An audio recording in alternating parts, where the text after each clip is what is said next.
भूक लागली की खरंच आपल्या शरीराला ऊर्जा हवी असते की मेंदू आपल्याला कन्फ्युज करतो? Number 1, volume eating principle. कमी कॅलरीज पण जास्त क्वांटिटी असलेलं खाल्लं, उदाहरणार्थ सूप, सॅलड, पॉपकॉर्न, तर पोट भरल्यासारखं वाटतं आणि भूक कमी लागते. त्यामुळे प्रत्येक जेवणामध्ये सूप किंवा सॅलड ऍड करा. Number 2, protein leverage hypothesis. शरीराला प्रोटीन हवं असतं आणि ते कमी मिळालं तर जास्त कार्ब म्हणजे फॅट खाल्लं जातं. त्यामुळे मिनिमम ब्रेकफास्ट मध्ये 20 to 25 ग्रॅम पर्यंत प्रोटीन नक्की ऍड करा. Number 3, low glycaemic index food.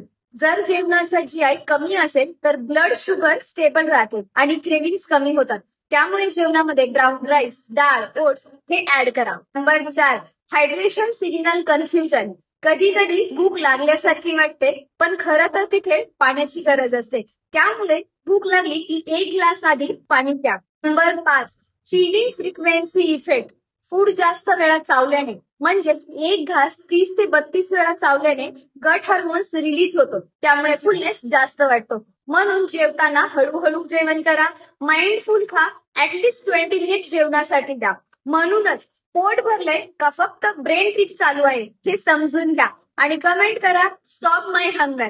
आणि अशीच उपयोगी सायंटिफिक माहिती पाहण्यासाठी फॉलो करायला विसरू नका.